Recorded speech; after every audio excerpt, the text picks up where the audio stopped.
Oke, selamat malam Sobat Langit Musik dan Elcuk Entertainment. Dan duduk perkara malam hari ini kembali lagi setiap hari Senin jam 18.30 seperti biasa. Dan kita hari ini kedatangan seorang narasumber, seorang anak muda yang sangat menginspirasi. Pastinya Amin. teman-teman semuanya udah pasti kepo kan. Tadi udah sempat ngeliat di posternya belum siapa yang akan datang malam hari ini? Ada yang tahu? Oke, kita akan kedatangan seorang pengacara muda, namanya adalah Yonatan Andre Baskoro. Dia pengalamannya di dalam dunia hukum itu sangat luar biasa, beracara di pengadilan. Kemudian teman-teman bisa lihat di media betapa traffic dari kesibukan seorang Yonatan Andre itu sangat luar biasa, sangat patut diacungi jempol bagi anak-anak muda nih. Kita berdua juga anak-anak muda ya kan. Betul, Mas. Dan Yonatan, Bro Yonatan ya Iya, anaknya. siap. Kita yang nonton ini kebanyakan memang anak muda. Anak muda. Oke. Nah, kita juga bertugas kayak menginspirasi supaya anak-anak muda itu terinspirasi dari setiap narasumber yang datang, dan malam hari ini adalah lo. Oke. Keren banget. Amin. Thank you udah datang. Sama-sama, Thank you Mas banget. Justian. Nah, buat teman-teman semuanya yang pengen tahu ataupun masih belum tahu caranya mau ngelihat podcast kita malam hari ini di mana, itu ada di aplikasi Langit Musik dan juga di Elcuk Entertainment live streaming YouTube. Nah, jangan lupa di like dan subscribe, kemudian ya kirimlah komentar yang positif ya. Kalau misalnya mau protes sama kita berdua, silakan protes. Nanti akan ditanggapi secara langsung oleh Bapak lawyer muda kita ini. Oke.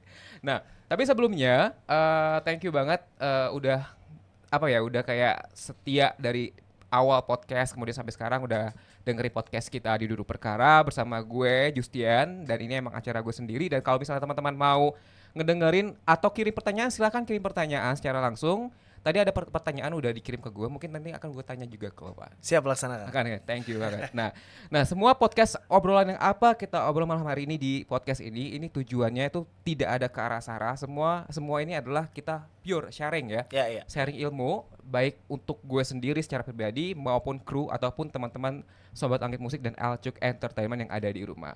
Nah, langsung saja, udah nggak sabaran ya buat sharing ya. Gue juga pengen tahu lebih banyak tentang Yonatan Andre Baskoro. Selamat datang Bapak Yonatan Andre Baskoro. Terima kasih Mas Justian dan teman-teman semua di sini. Thank you. Keren banget ya. Gue kalau misalnya ngelihat review profile lo, wow. Di usia 32, at least kita masih sama kan? 31 jalan mau 32 sebentar lagi. Iya, bentar lagi. Bentar Bulan lagi. berapa? Udah lewat sih sebenarnya. Udah lewat. Tapi ya gitu, kita nggak pernah buka umur biasanya. Oh iya, bener-bener. Tapi still young, walaupun kemanapun tetap Ya. seorang ahli, kena anak muda, jiwa anak muda selalu membara ya nggak sih?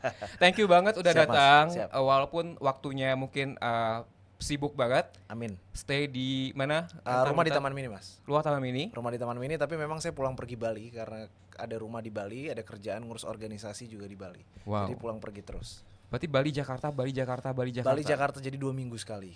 2 minggu sekali. 2 minggu sekali jadi gantian. 2 Wow. minggu Bali, 2 minggu Jakarta, dan sekarang pas kita lagi ada di Jakarta. Pas banget ya. Alhamdulillah nih, gue beruntung banget nih bisa nge-invite Amin. lo kesini. Nah, gue pengen tahu dong dari seorang Yonatan Andre Baskoro gitu kan, pengalaman mungkin selama kuliah, selama kerja, pengalaman organisasi, kemudian Ya.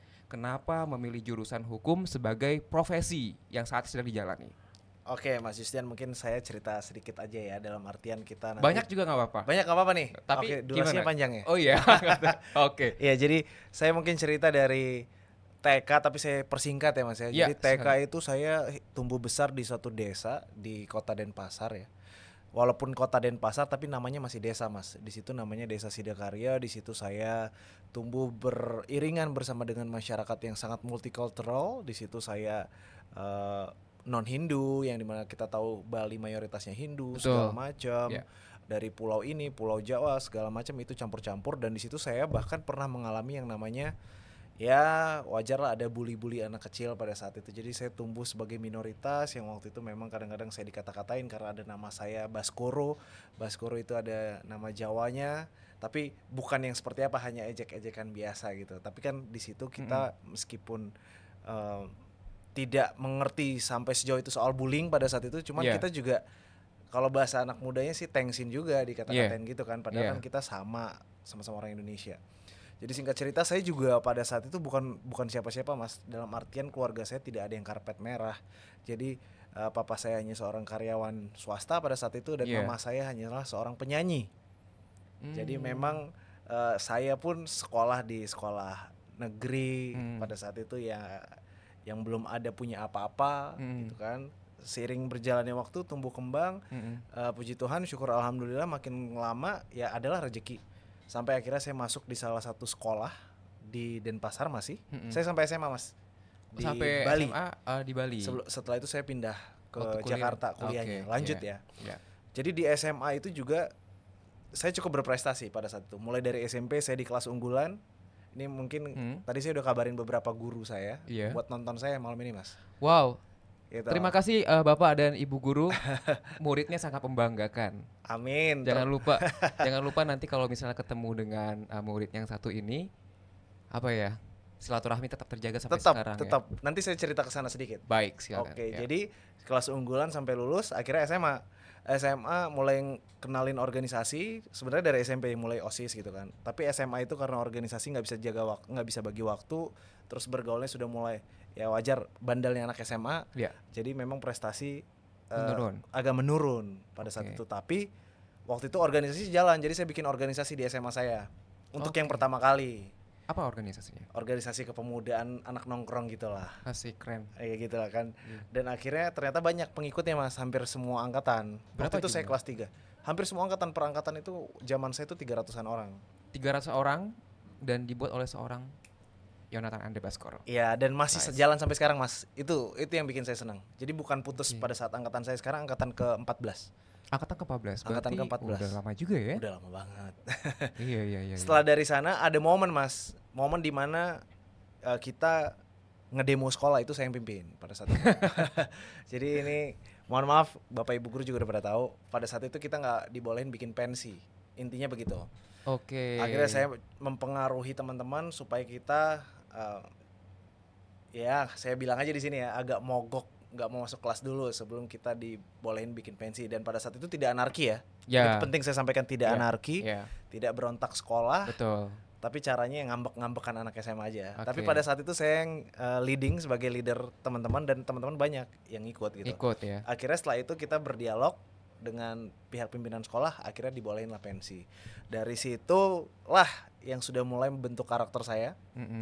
Sebagai ya aktivis, tukang teriak-teriak gitu kan. Anak pergerakan ya. Anak pergerakan gitu. Cuman ruang dan waktunya berbeda ya. Betul, yang betul. 98 ada yang sekarang kan beda ruang. Singkat cerita saya masuklah ke salah satu fakultas hukum di Jakarta. Di Grogol situ. Gak apa-apa sebutin aja namanya. Karena mereka bangga punya mahasiswa seperti Yonatan. Saya lulus di Fakultas Hukum Universitas Trisakti. Saya angkatan waktu itu sih saya masuknya 2010. Masuknya 2010 dan akhirnya di sana saya mengikuti perjalanan organisasi dari saya semester 1. Bahkan IPK saya 0 pun pernah Mas waktu itu. Jadi jangan salah, 0. Karena saya nggak pernah kuliah. Saya banyak organisasi, banyak main. Pada saat itu 0. Cuman pada saat mau masuk semester 2 itu yang menyontak hati saya. Saya punya cita-cita, saya pengen menjadi ketua BEM pada saat itu, ketua BEM Fakultas Hukum. Karena saya waktu di ospek kan ngeliat kakak-kakak BEM ini keren.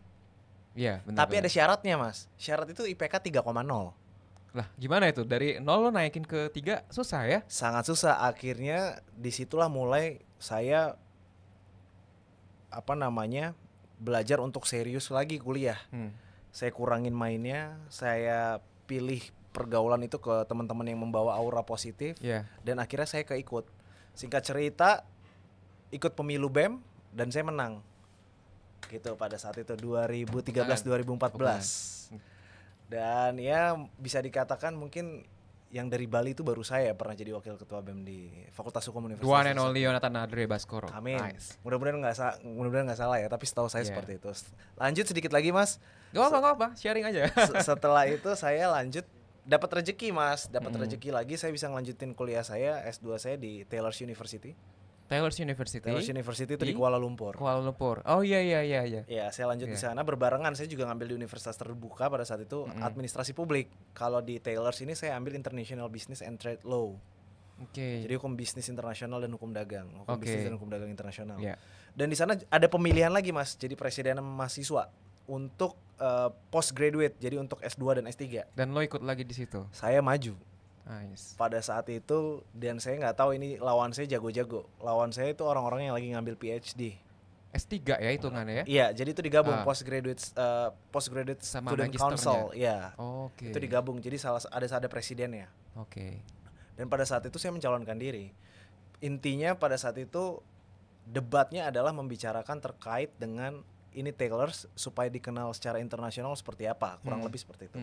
Dan pada kesempatan saat itu saya lihat kelemahan-kelemahan statement lawan saya pada saat itu adalah mereka terlalu banyak banyak argumen sehingga jadi melebar. Mereka menggunakan bahasa yang sulit sehingga tidak bisa dimengerti oleh konstituen atau pemilih pada saat itu. Berarti kan internasional ya? Internasional. Perwakilannya dari negara-negara lain ya? Betul.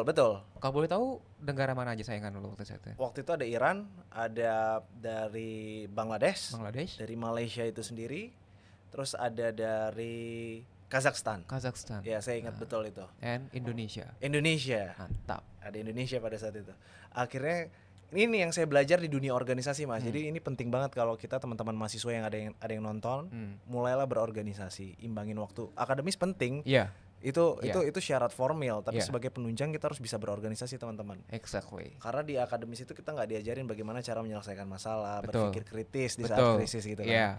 Akhirnya ilmu organisasi itu kepake pada saat saya mencalonkan diri itu. Akhirnya singkat cerita, saya menjawab dengan statement yang sangat singkat. Dan itu diterima dengan baik oleh para mahasiswa, para pemilih. Dan akhirnya itu voting tertutup. Ya, akhirnya saya jadi presiden mahasiswa Taylors University yang pertama dari Indonesia. Mantap. Gitu. Gue boleh pulang aja gak sih? Gila, keren banget nih. Gitu sih ceritanya dulu. Keren banget tuh, udah jadi ketua BEM di fakultas. Iya, wakil ketua BEM ya, Mas. Iya, wakil ketua BEM di fakultas. Terus kan ikut pemilu ala-ala kampus itu kan susah banget. Betul, ya kan? Apalagi internasional pada saat internasional ditambah lagi kan. Apalagi kan ya kalau misalnya untung kita yang nggak bisa bahasa Inggris. Yang belajarnya agak effort kan agak gede juga ngomongin soal bahasa Inggris itu gitu. Wah, itu deg-degan juga, Mas. Deg-degan juga ya? Deg-degan, kita akuin itu deg-degan. Tapi ya yakin lah kalau kan lo bisa kan, udah belajar. Soalnya udah kelihatan banget dari sekolah kan berprestasi. Amin. Dan memang meskipun sempat turun ya tadi, Mas ya. Iya, kayaknya itu wajar. Ada up and down, iya. Itu wajar deh kayaknya. Wajar. Apalagi yang nggak wajar itu kalau turun terus. Betul, kapan naiknya gitu kan. Betul. Nah, apalagi kan ya waktu itu gue juga pernah ikut BEM kan, tapi gue nggak sampai sekeren lo sih jadi leadernya. Gue cuman yang di bawah-bawahnya aja itu kan. Udah pas lah. Di mana Mas kemarin? UI ya? Gue di UI di lebih keren lagi nih host kita. Enggak lah, sama aja lah. Yang penting kan kitanya pribadinya. Betul, kan mau dimanapun kita belajar kan. Ya. Nah itu kan luar biasa kan buat jadi seorang ketua atau wakil ketua BEM tuh effortnya nggak kecil. Nanti setelah kita jadi kan kita memperjuangkan nasib-nasib dari mahasiswa itu kan. Betul. Dan lo bisa melakukan itu bahkan di internasional. Keren. Amin ya, betul ya. Keren syukurlah dikasih kesempatan kemarin. Keren. Nah oke, kan kita soalnya malam ini kita mau ngomong soal integritas ya. Integritas dari integritas dari seorang advokat muda lah. Ya. Kan misalnya gue datangin hari ini adalah Yonatan Andre Baskoro dan gue pengen tahu sih pendapat dari seorang Yonatan itu kira-kira integritas khususnya anak muda itu seperti apa? Oke. Jadi yang pertama itu saya ada pedoman dan pegangan saya ketika berbicara mengenai integritas. Jadi saya itu mau mengutip dari salah satu penulis British. Dia adalah seorang akademisi di Oxford dan di Cambridge. Namanya itu adalah C.S. Lewis. Dia berkata bahwasannya what is integrity? Integrity is doing something right even no one is watching. Jadi melakukan hal baik meskipun tidak ada yang melihat. Itu integritas sejati yang saya pegang. Namun ketika kita kerucutkan menjadi pengertian yang lebih sederhana, jadi integritas versi saya itu adalah jujur dan komitmen. Jadi ketika kita bilang A tersebut harus kita lakukan, bukan A kita lakukannya B, atau kita ngomong nggak bisa dipegang. Karena apa? Karena kalau kita sudah punya integritas, tentu kita punya value atau nilai. Betul. Nah inilah value atau nilai ini yang saya lihat teman-teman sekarang ini sudah mulai tergerus sama yang namanya teknologi. Sudah tidak ada lagi yang namanya nilai, semuanya mau instan, attitude pun tidak ada. Jadi kan percuma kalau kita pintar tapi kita nggak punya attitude. I think itu big zero gitu. Betul itu sih Mas kalau kita ngomongin integritas. Berarti ya kayak sekarang tuh kayaknya jarang deh kalau misalnya orang mau ngikutin tadi yang dari lo bilang kita melakukan sesuatu tapi tanpa orang lain lihat. Nah kan? Itu sekarang kayak kebalikannya nggak sih? Harus dilihat banyak orang dulu. Betul. Baru ngelakuin baik-baik. Tapi itu juga seolah-olah baik. Iya. Jadinya kayak pencitraan nggak? Nah itu dia. Sebetulnya sah-sah aja ya pencitraan. Iya terserah hak semua orang. Tapi jangan bertolak belakang banget pencitraan. Tapi kehidupan sehari-harinya nggak begitu. Itu sih parah. Benar sekali. Itu nah. Wow, keren juga nih filosofi dari Yonatan. Nah, gue tuh pengen tahu juga, Ya. Yonatan, kenapa lo akhirnya memilih hukum sebagai jalur hidup lo dalam membangun sebuah profesi yang mempresent seorang Yonatan Andre Baskoro? Iya, jadi awalnya saya sebetulnya sama seperti teman-teman muda yang lain, mungkin Ya, ada yang tidak terplan kalau dia akan jadi apa ya, besarnya. ya. Sama saya juga sampai SMA, bahkan sampai saya di Fakultas Hukum pun, Mas, di tengah-tengah semester, Ya. itu saya juga nggak tahu ini bakal jadi apa ke depan. Tapi akhirnya singkat cerita saya coba tekuni di profesi advokat. Ya. Saya beracara, berpraktek. Saya ikut sama om saya, Lawyer juga. lawyer namanya Pak Johnson Panjaitan, advokat senior di Indonesia. Yeah. Beliau pejuang hak asasi manusia. Jadi doktrin saya doktrin beliau gitu, yang sangat idealis. Padahal kan kalau jadi lawyer ini kan kita butuh duit sebetulnya. Cuma kadang-kadang sama Pak Johnson ini belain aja dulu, duit belakangan. Jadi ya bukan artinya kita nggak butuh duit, tapi memang itu nantilah. Oke. Gitu loh. Itu jadi yang saya terapkan. Sambil minum boleh ya? Boleh sambil minum, Mas ya. Jadi singkat cerita, ketika saya terjun di dalam dunia advokat, di dalam dunia penegakan hukum, saya lihat memang keadilan ini di negara kita ya, ini yang saya rasakan, sangat susah sekali untuk didapatkan. Keadilan sangat susah untuk didapatkan. Sangat susah. Kenapa? Saya nggak tahu ya kenapa ini bisa sangat susah sekali, tapi saya meyakini memang yang pertama, produk hukum kita itu sebetulnya sudah baik, Mas. Tinggal butuh pembaharuan. Tetapi memang culture dan oknum, saya tegaskan sekali lagi, culture dan oknum penegakan hukum atau penegak hukum kita di negara kita ini itu masih terus yang namanya korup, masih terus pilih kasih, yang ada duit baru diurusin, kalau nggak ada duit nggak diproses. Nah inilah kan faktanya seperti ini. Nah itulah kesedihan saya sebagai advokat yang juga merupakan seorang penegak hukum begitu ya. Kita melihat ini keadilan ini susah sekali. Jadi saya lihat kalau ada orang yang sudah teraniaya, tidak mampu secara finansial, itu cenderung tidak diproses laporannya atau apapun itu oleh oknum-oknum tersebut. Seharusnya kan tidak boleh tebang pilih dong, apapun itu ditindaklanjuti. Kalau sekarang kan yang lagi rame no viral no justice. Jadi masa harus nunggu viral dulu baru diproses? Kan nggak begitu. Nah inilah, dan ini ketika saya lihat dari kacamata saya, memang ini dari budaya-budaya oknum-oknum ini dulu yang maunya instan atau merasa selalu kekurangan. Inilah saya rasa orang-orang atau oknum-oknum yang ini nih, yang begini tidak punya integritas, Mas. Makanya mereka melakukan hal itu. Itu sih yang buat saya jadi saya harus berjuang nih buat masyarakat.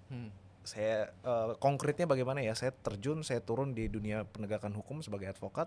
Selagi kita bisa bela, semampu kita pasti kita akan bela. Dan kebanyakan kasus saya, Mas, banyak yang pro bono kok. Banyak yang pro bono. Okay. Itu pure saya bantu mereka. Ya, jadi sobat LCK Entertainment, mungkin yang belum paham sebenarnya arti pro bono itu adalah bantuan hukum yang diberikan oleh seorang advokat secara cuma-cuma atau gratis kepada yang membutuhkan, seperti itu. Nah, berarti kalau misalnya lo pro bono, udah banyak banget klien yang lo tanganin kasusnya sampai dengan selesai gitu, atau gimana? Ya, banyak yang sampai selesai, banyak sampai laporan yang diterima, tapi memang kadang-kadang ada yang di luar daerah, dalam artian jauh gitu ya, di pelosok. Artinya kan saya Jakarta Bali, saya tidak bisa mobilitas yang harus misalkan ke Sumatera yang ujung-ujung ya, ke Kalimantan gitu kan. Jadi saya tetap bantu mereka konsultasi gratis melalui Instagram atau nomor WhatsApp admin. Karena saya buka pos bantuan hukum pribadi kan, pos bantuan hukum pribadi, jadi mereka sering sharing bagaimana langkahnya seperti apa. Dan saya nggak pungkiri, ini kalau misalkan nanti bisa saya tunjukin banyak banget DM orang yang konsultasi dan saya dengar ceritanya. Tapi kan kalau kita dengar cerita nggak boleh dari satu pihak ya. Betul. Tapi selama ini saya lihat banyak banget yang teraniaya begitu. Jadi saya juga ini mau bantunya, saya bukan nggak mau bantu, tapi memang ratusan bahkan ribuan, Mas. Jadi mungkin yang bisa saya lihat pasti saya bantu langkahnya baiknya seperti ini. Itu sih. Betul. Nah, gue tuh kan kadang juga kalau di Instagram gue juga suka konten terkait masalah hukum gitu kan. Jadi banyak banget yang komentar bahwa mereka tuh sudah tidak percaya dengan hukum yang ada di Indonesia. karena mereka sering mengalami justru kayak gue malah dikriminalisasi balik nih, ya kan? Contohnya hal kecil nih, ketika mereka ada masalah kayak apa ya, maling lah atau apa kan? Kenapa yang justru yang lebih besar ya, maksudnya yang hukumannya yang lebih berat justru orang-orang yang kecil dibandingin dengan pejabat yang korupsi kayak gitu. Menurut lo gimana? Kira-kira dengan orang yang tidak percaya lagi dengan keadilan di negeri ini? Buat orang yang tidak percaya lagi terkait dengan hal tersebut, wajar.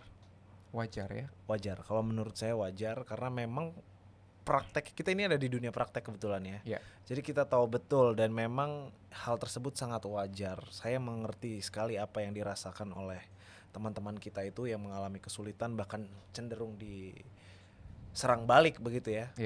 Nah inilah kadang-kadang kita ini sebagai bangsa, sebagai pemuda dalam podcast ya kesempatan hari ini saya juga ingin meyakinkan kalau teman-teman semua sudah punya persepsi yang sama, memang sepertinya hukum kita ini tajam ke bawah ya, tumpul ke atas.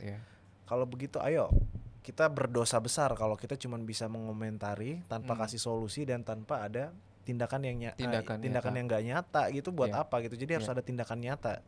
Maka dari itu kita harus peduli dalam versi masing-masing. Nggak harus jadi advokat, nggak harus jadi apa. Jadi warga negara yang baik dan mengkritisi dengan baik juga, bukan hanya menghujat seperti itu. Tapi saya juga nggak mau belain masyarakat juga itu menghujat punya dasarnya mas. Karena mereka itu sudah gedek banget, mungkin sudah gondok, masalahnya terjadi lagi. Itu. Tapi dalam hal ini ingin saya sampaikan supaya tidak jadi serangan balik kepada teman-teman, caranya mungkin lebih elegan. Begitu, lebih elegan. Dan saya juga tetap, saya sampai kapanpun selalu mengkritisi pemerintah kalau tidak benar. Jadi dalam hal ini pemerintah juga nggak boleh kebal kritik, harus terima. Pemerintah ini jangan seolah-olah jadi paling berkuasa sehingga dalam hal ini tidak mau mendengarkan suara yang di bawah. Menggampangkan, nggak bisa. Kalau kita ini yang di bawah, pemuda-pemuda ini nggak teriak sampai sekarang, saya rasa ya kewenangan kekuasaan yang sewenang-wenang itu akan berjalan terus. Sehingga dalam hal ini ya kita sampaikan kepada masyarakat kepada masyarakat dan kepada pemerintah dalam hal ini kita harus punya porsi yang sama. Penguasa ini kan pelayan kita. Jadi tolong dengarkan suara kita, jangan kebal kritik, jangan malah dilaporin balik. Kan banyak tuh pejabat-pejabat yang merasa paling hebat, dikritik sedikit malah kritik balik ya, dilaporin. Mending dikritik ada yang ditangkap segala macam. Ya kalau kita lihat kasus-kasus ke belakang lah.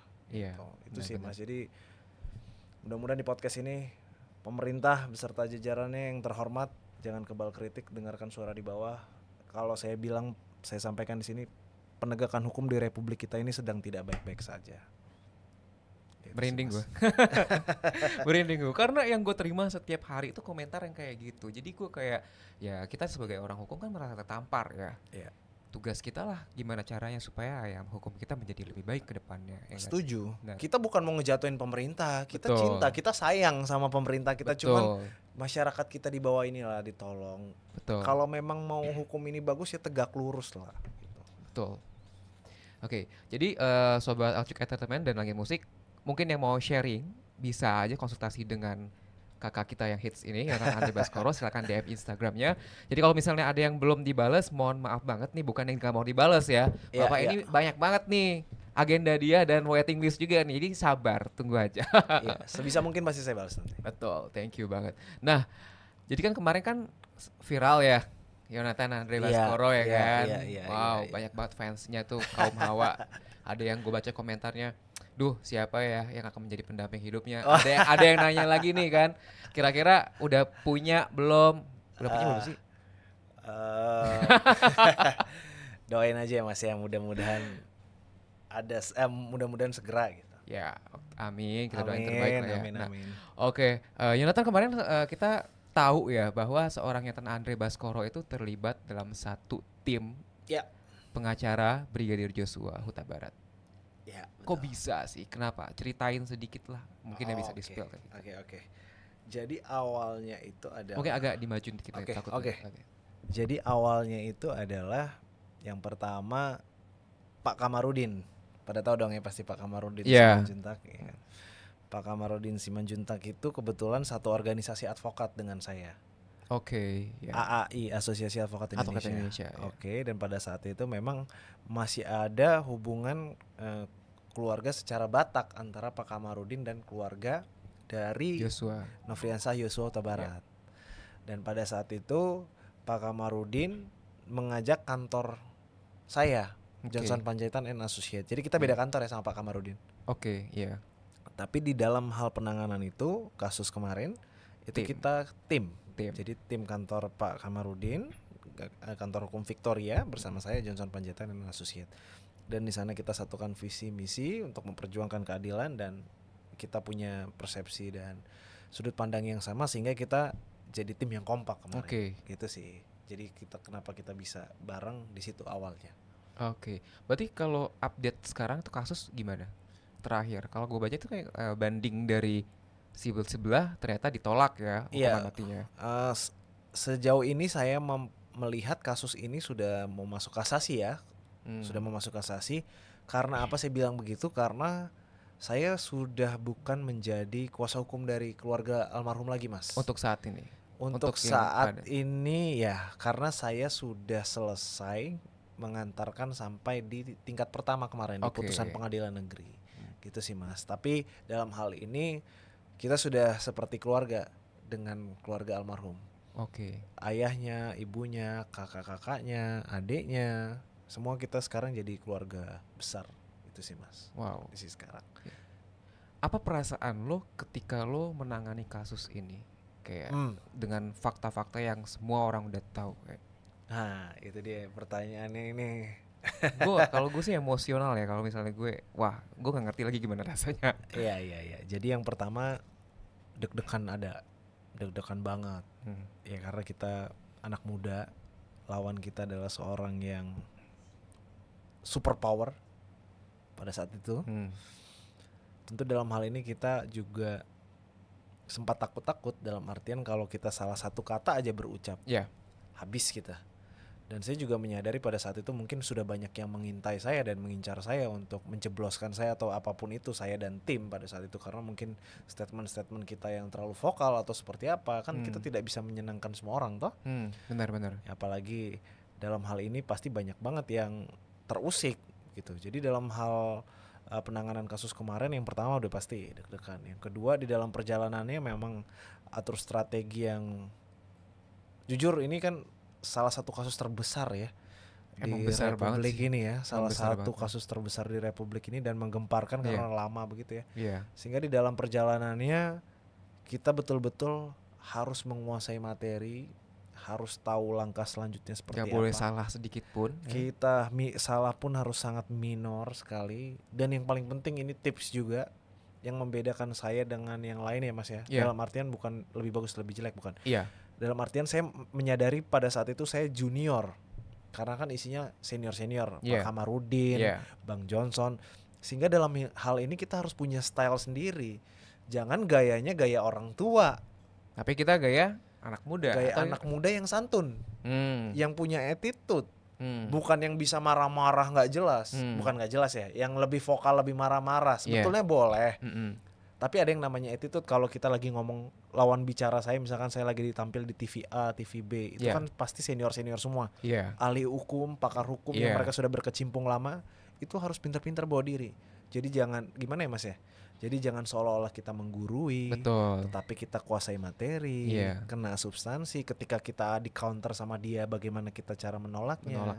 Mungkin kalau seumuran kan lebih enak, Mas. Bapak salah, bukan begitu Pak, ngerti kan?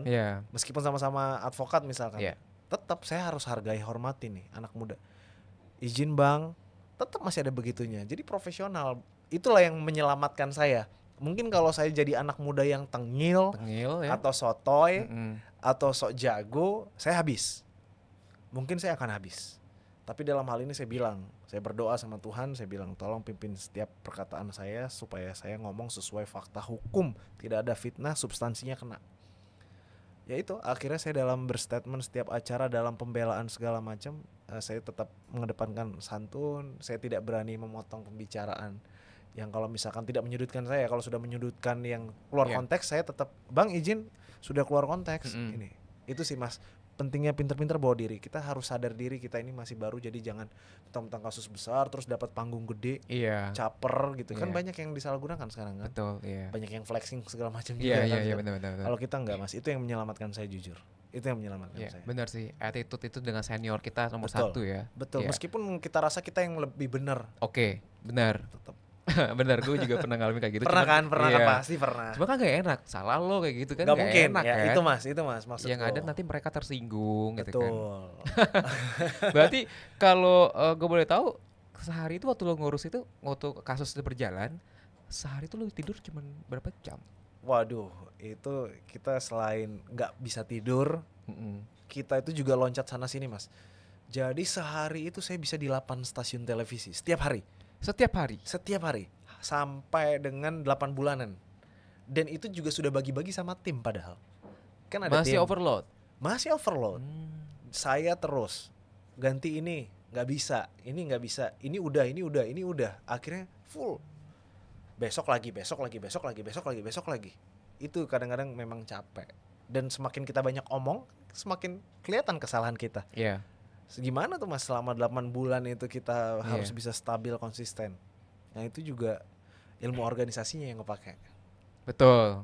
Selain ada ilmu hukumnya, ilmu organisasinya yang kepake. Pinter-pinter lihat situasi, itulah paling. Berarti luar biasa ya, selama perjalanan itu sibuk banget, full banget ya. Waduh, itu juga itu kan baru satu kasus Mas. Dan pada saat itu kan saya nanganin banyak kasus juga, beberapa kasus yang lain bukan hanya kasus itu. Jadi kita juga kepecah pikirannya Mas pada saat itu. Itu sih yang bikin agak lelah sih. Dan itu waktu itu ini yang kasus terbesar.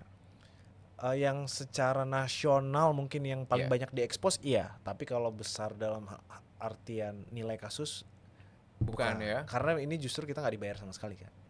Oh, ini nggak dibayar kita sama kan sekali. Membantu ya keluarga. Full pro bono ini ya. Full. Gak ada spesial pun mereka keluar duit. Rp1 pun enggak. Tapi kita nggak ngeliat itu. Kita memang bantu pure tulus Mas. Gitu. Bayarannya di surga. Amin. Bayaran di surga nggak terbatas tuh nanti. Tapi gitu Mas kadang-kadang kasusnya susah, gratisan, malah susah banget kayaknya. Serius. Kayaknya ya proses perjalanannya. Perjalanannya akan lebih susah. Padahal kita cuma niat bantu, tapi itu justru kasusnya lebih susah. Beda sama kasus yang dibayar.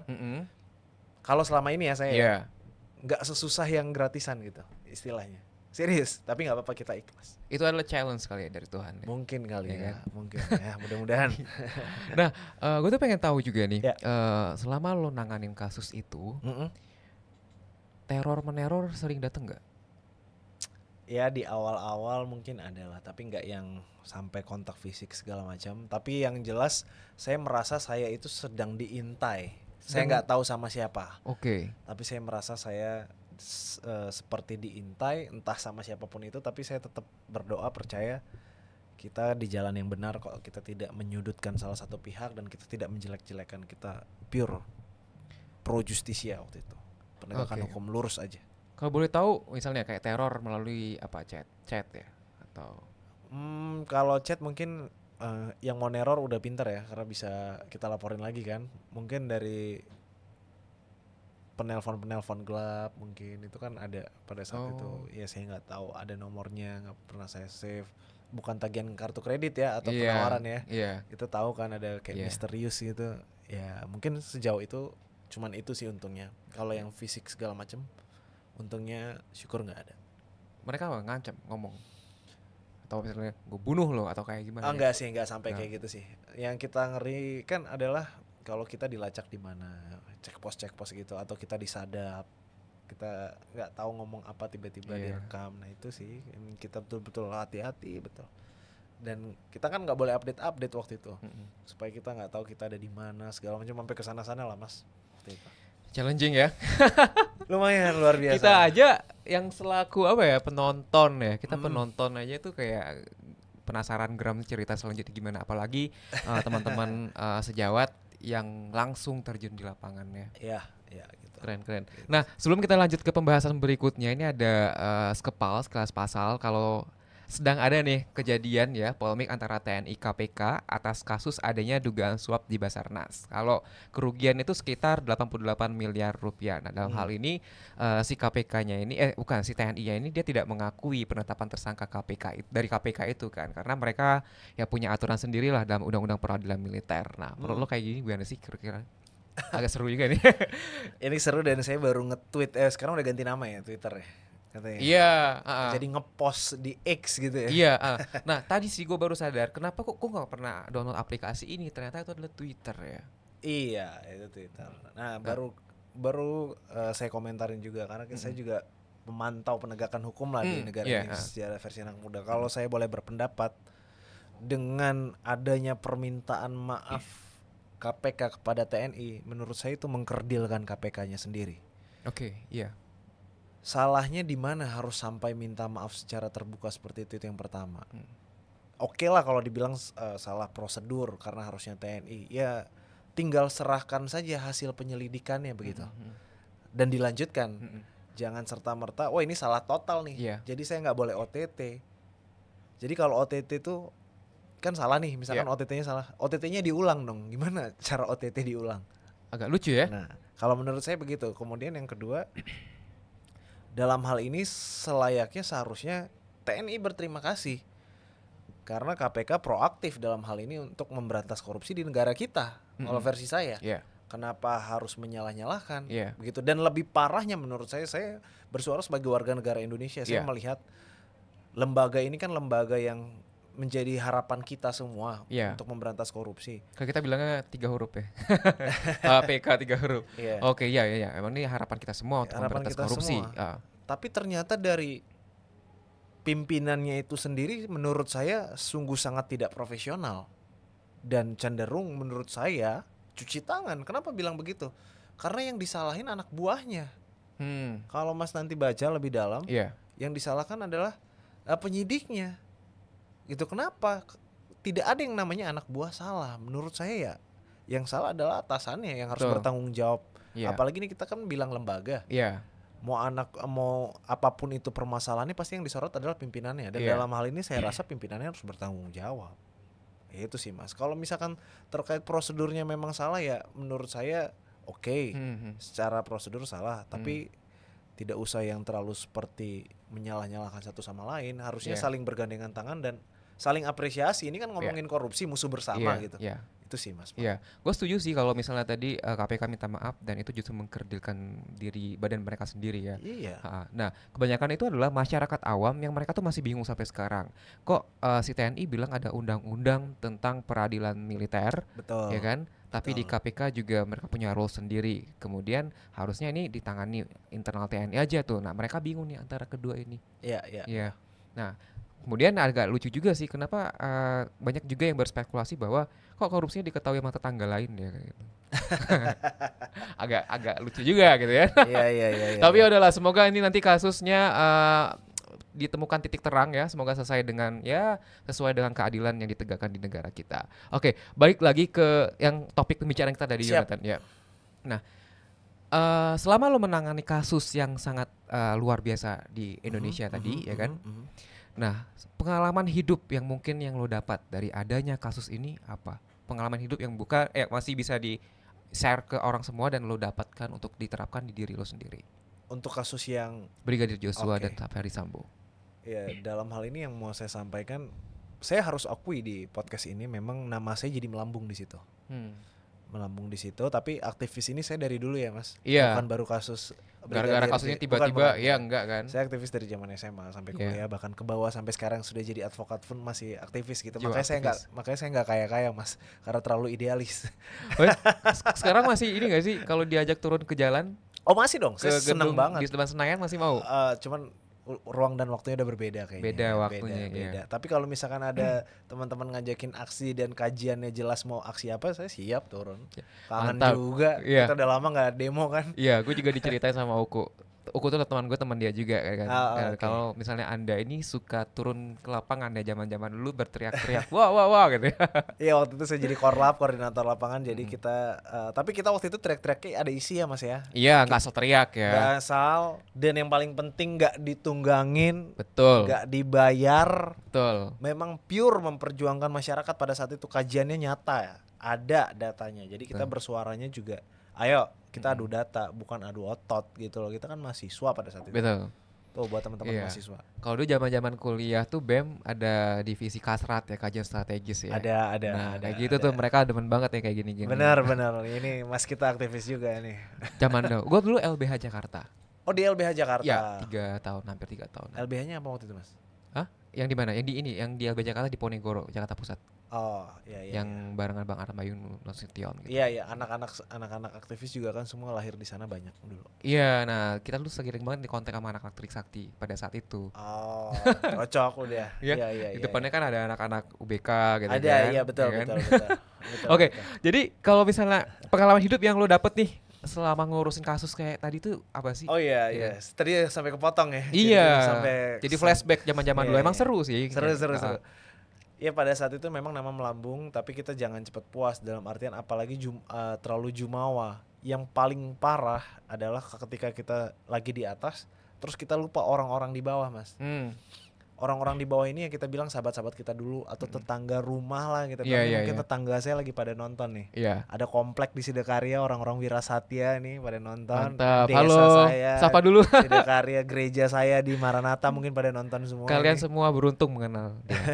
Selamat malam yang pada nonton. Saya mau sampaikan dalam hal ini, itu tidak pernah saya lupakan orang-orang yang selalu ada sama saya dari dulu. Itu paling penting Mas. Jadi jangan sampai ketenaran. Ya saya juga gak ngerasa tenar sih, dalam arti saya merasa ya cukup lebih dikenal aja gitu.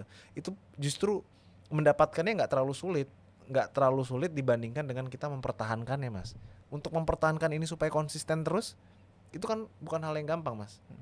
Jadi dalam hal ini memang ini justru menempa hidup saya untuk lebih belajar lagi, lebih mendalami hukum lagi, lebih, ini menurut saya kepercayaan yang dikasih sama Tuhan kita untuk bisa nolong orang lebih banyak lagi. Nah inilah yang justru saya dapatkan setelah penanganan kasus ini. Jadi saya semakin semangat buat bela-bela masyarakat ini, karena ternyata pada kasus kemarin itu saya bilang ternyata masih ada optimisme terhadap keadilan kita. Saya bilang begitu. Sehingga masih ada optimisme terhadap keadilan dan penegakan hukum di Republik ini. Caranya bagaimana ya, tadi sempat saya singgung, kita ini harus turun perjuangan on the track, kita potong culture koruptor itu, baru bisa. Itulah yang bikin saya bilang ini berhasil, next saya harus bisa bikin lagi yang lain merasakan keberhasilan dan keadilan ini. Itulah yang membuat saya sampai detik ini masih terus berjuang buat masyarakat. Dan nggak selesai sampai di sini Mas. Setelah penanganan kasus ini kan tetap jalan terus.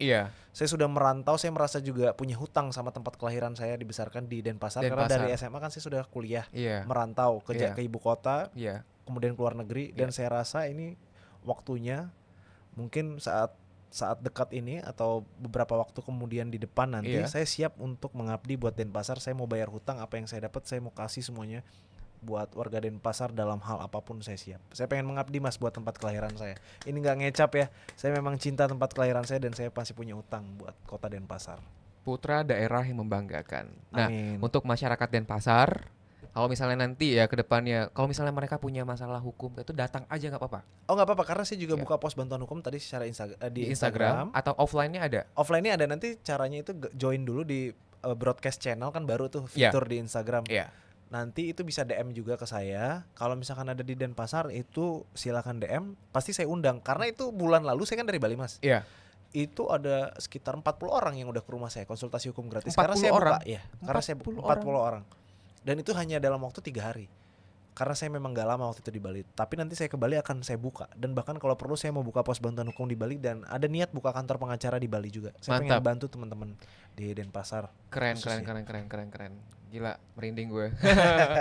Lu kalau misalnya ngurus kayak gitu sendiri apa ada tim sih? Kemarin sempat ada tim. Kalau kayak Instagram aja ada admin nggak? Ini kita lagi nyari. Bantuin dong Mas, siapa tahu ada kenalan bisa ngurus Instagram saya. Saya nggak bisa bikin konten. Oke. Nggak ngerti caranya, jadi apapun yang Mas lihat itu main upload aja. Kalau ada editan itu paling saya nyuruh saudara saya buatin dong ini gini gitu. Karena saya nggak ngerti, saya butuh admin nih beneran. Teman-teman mungkin ada ya teman-temannya di situ yang Diskonnya butuh admin. Diskonnya mas. Dengan harga diskon ya. Oke, berarti sementara nih lebih banyak handle diri sendiri ya, maksudnya sendirian. Betul. Sedangkan ini kan memang harus jalan ya. Ya kayaknya lu udah harus punya orang yang bantu deh, nggak bisa. Bener banget, semua udah nyaranin mas, banyak banget. Cuman bantuin ya nanti mas ya, kalau ada kenalan ya. Oke, siap ya? kan Siap ya. Kalau bisa kita kolaborasi juga nggak ada masalah. Oke. Gak ada masalah, gue kapan aja, ayo welcome. Oke, siap. Gue yang terima kasih kan, apalagi kan udah datang ke sini, ntar kita gantian. Oke, boleh tuh, boleh. Siap. Oke. Nah, kalau misalnya nih tadi kan orang udah banyak ibarat kata tuh kayak udah tahu lah dengan Yonatan Baskoro kan. Ini ada yang nanya ya. Oke, kita coba tanya. Coba sedikit aja. Semoga apa yang kamu cita-citakan diberikan kemudahan dan lancar, sukses, amin katanya. Doa buat Yonatan, semoga apa yang dicita-citakan lancar semuanya. Amin ya rabbal alamin ya. Nah, Yonatan kan kemarin sempat viral ya kan? Sempat berita di mana-mana gitu kan. Apa yang lo rasakan setelah viral? Kayak tiba-tiba Instagram apaan sih nih rame-rame gitu kan? Betul, ada senengnya, terus ada was-wasnya juga ya mas. Was-wasnya juga. Was-wasnya ini kita, karena kan saya juga melihat orang itu semakin di atas anginnya kan semakin kencang mas. Betul. Saya merasa apakah akan ada nih orang yang cari-cari kesalahan saya apapun itu, entah itu dibuat-buat, itu jadi masih ada kekhawatiran tersebut. Masih ada rasa kekhawatiran. Masih ada, karena pada saat itu masih menangani kasus ini, saya yakin waktu itu berpikir apakah ada nih orang yang akan mencari-cari kesalahan saya di bagian mana nih. Saya jadi agak overthinking sedikit, itu satu. Yang kedua memang seneng ya, bangga dikenal sama orang gitu. Akhirnya saya punya branding diri, punya value, tapi saya juga senang dikenalnya sebagai advokat yang bela orang lemah. Saya senang dikenal seperti itu. Inilah memang cita-cita saya, jadi aktivis saya yang kemarin kepake di ruang dan waktu yang berbeda ini gitu sih. Itu saya lihat komen-komennya ada yang dari Kertadalam itu komplek dekat rumah saya mas, di desa dekat rumah saya. Kertadalam ini di Bali ya? Di Bali, di Pasar Selatan ya. Iya. Halo yang dari Bali dan Pasar, thank you udah datang ya. Sultan muda, panutanku. Ya, emang pantas untuk dipanut ya. Amin. Oke. Nah, kalau misalnya kayak tadi kan lo udah sharing terkait pengalaman bagaimana caranya gitu kan untuk menghandle sebuah kasus ini, kemudian sharing pengalaman pribadi gitu. Kalau dari keluarga sendiri gimana? Mereka dari sahabat-sahabat, mereka sangat mendukung seorang Yonatan kah? Ya, ini juga saya sampein di sini ini kan karena agak bebas ya mas ya. Iya, karena teman-teman itu pada komplain. Kapan-kapan kalau misalkan lagi tampil dimanapun itu tolong dong sebut geng kita, katanya gitu. Oh gitu, ya udah sebutin aja. Biar ini kan nanti diupload lagi di YouTube kan. Saya pasti. Nanti pasti. saya mau bilang ada geng saya namanya geng Suwung Luwung. Artinya geng Suwung Luwung. Suwung itu nama daerah, Luwung itu bagus. Daerah tempat saya tinggal namanya Suwung. Luwung tuh bahasa Bali. Bahasa Bali bagus. Jadi di situ ada teman-teman saya, teman-teman kecil saya. Di situ kita ada di satu grup, apa-apa kita sharing. Biasanya saya tampil di mana juga saya bilang ke mereka, ini geng Suwung Luwung ini bahas saya misalkan lagi tampil di mana, apa prestasi saya, dan mereka luar biasa support dan bangganya. Sangat-sangat bangga. Dan itu justru jadi support yang terutama, support system yang benar-benar ini teman-teman dekat ada di sebelah saya. Jadi saya maju tak gentar gitu. Suwung Luwung tetap dukung lah ya. Inilah teman kalian yang sangat beruntung sekali punya teman seperti ini. Nah, siap. Itu ada yang nanya lagi tuh, Bang, gue kan ada kasus nih, terus pas gue mau viralin, aparat bilang jangan karena urusan itu urusan mereka. Kayak tadi nih relate dengan tadi nih, yang viral dulu baru diproses. No viral no justice tadi ya. No viral no justice. Ya. Dalam hal ini nih Deola Aden saya mau kasih tahu harus hati-hati. Karena misalkan ada muatan sara atau muatan pornografi ataupun ujaran kebencian di dalam memviralkan sebuah konten itu bisa jadi serangan balik. Hati-hati kalau mau viralin kasus, dan jangan lihat satu pihak dulu, telusurin dulu semua pihak bener nggak ceritanya, karena kalau nggak nanti jadi fitnah. Jadi itu bisa berbalik gitu. Cuman kalau misalnya yang sifatnya, karena saya juga suka viralin beberapa kasus mas, tapi kalau di situ saya punya legitimasi. Saya jadi lawyernya dulu, baru saya ngomong, gitu. Kecuali dalam hal karena tidak menyerang salah satu pihak, pihak manapun, gitu ya. Kalau kayak mas saya sempat lihat bagus edukasi hukum itu viral karena banyak masyarakat yang relate, banyak masyarakat yang nggak tahu aturan, itu bagus. Cuman kalau mau viral, mau nyerang seseorang, dipikir dulu, dimatengin dulu materinya, baru boleh. Kalau nggak saran saya jadi serangan balik nanti, hati-hati. Bumerang ya buat kita bisa sendiri jadi ya. bumerang, Iya, nice. Jadi itu ya jawabannya. Boleh, tapi harus memperhatikan beberapa isi dari konten itu. Betul. Jangan sampai ketika lo posting viral, ya lo yang kena hukuman gitu. Oke. Nah, terakhir nih, karena kita udah hampir 1 jam, ya kan, gue pengen kayak dari seorang cepet juga ya, cepet banget ya, karena kita ngobrolnya enjoy dan apa aja diobrolin, jadi nggak berasa gitu. Nah, apa yang bisa Yonatan berikan apa ya, semacam pesan lah kepada semua sobat Elcuk Entertainment, sobat Langit Musik dan semua masyarakat Indonesia yang mendengarkan podcast malam hari ini terkait masalah integritas sebagai advokat muda dalam menghadapi dunia hukum Indonesia saat ini, dan kira-kira nih apa yang bisa diberikan kepada anak-anak muda seluruh Indonesia baik dia orang hukum atau tidak, supaya mereka itu berani mengejar mimpinya hingga bisa sampai saat seperti ini, seperti seorang Yonatan Andre Baskoro. Amin. Oke Mas, saya juga masih belajar ya sampai saat ini, jadi jangan pernah puas, belajar terus. Yang paling penting juga Mas, karena ini fenomenanya masih terjadi saat ini, yakni anak muda sekarang itu maunya instan. Jangan capai semuanya dengan instan. Betul. Karena apapun yang kita dapatkan secara instan tanpa berproses itu juga hilangnya akan instan. Yang tadi saya bilang, yang sulit itu mempertahankan. Kalau mendapatkan itu mungkin tidak betul, setuju. Semudah itu ya, sesusah itu. Nah, dalam hal ini berproses lah. Karena kan setiap orang ada waktunya, ya setiap orang ada masanya, setiap masa ada orangnya. Jadi mungkin kalau belum sekarang, bulan depan, kalau belum tahun depan, 2 tahun lagi, jangan patah semangat, terus coba. Bahkan ini satu Mas, keberanian itu penting. Berani aja dulu, seenggaknya ada yang action dilakukan, ada action. Jadi saya mau kutip juga salah satu filsuf yang menurut saya menjadi idola saya. Filsuf ini dari Yunani, namanya Aristoteles. Dia juga belajar sama orang yang tepat, sama Plato. Selama 20 tahun dia baru belajar, baru dia bisa menjadi seorang filsuf yang handal. Di situ dia mengatakan bahwasannya Anda tidak akan pernah melakukan apapun tanpa adanya keberanian. Karena keberanian adalah kualitas terbaik dari pemikiran setelah kehormatan. Jadi kehormatan setelah itu keberanian. Jadi saya yakin kalau kita berani, tapi beraninya bukan berani ngasal, berani di jalan yang baik dan benar, maka kehormatan itu akan kita dapatkan. Dan yang paling penting, kita harus jadi orang yang rendah hati. Karena semakin kita rendah hati, kita nanti akan ditinggikan, percaya deh. Jadi gak usah yang mau tinggi-tinggi dengan cara-cara instan gak benar, pamer harta orang tua segala macam. Tolonglah anak muda ini jangan flexing, jangan apatis. Negara ini butuh kita, anak muda, percaya sama saya. Cuman saya optimis, cuman kita ini pemuda yang masih fresh untuk merubah semua itu. Setuju. Kalau ada presiden, dia nyalon presiden, gue pilih dia. Ngomongin politik ya. Wow, oke. Thank you banget Yonatan. Terima kasih Mas Justian, senang banget bisa diundang di sini. Gue happy banget nih udah ngajakin sharing di sini. Semua obrolan kita daging, kayak gue juga terinspirasi juga sama seorang Yonatan Andre Baskoro. Semoga nanti kedepannya apa yang dicita-citakan oleh Yonatan Andre Baskoro semua tercapai, mendapat dukungan dari semua masyarakat Indonesia, khususnya wilayah Denpasar. Wilayah Denpasar itu juga ada yang komen love tuh, Teresa Putri. Teresa Putri, makin sukses Tuhan memberkati. Teresa Putri dibalas tuh. Ya, siapa tahu habis ini jadian. Oke. Dan warga Denpasar, thank you banget udah dengar. Ini adalah calon pemimpin di masa depan. Amin, amin. Terima kasih Mas sekali lagi.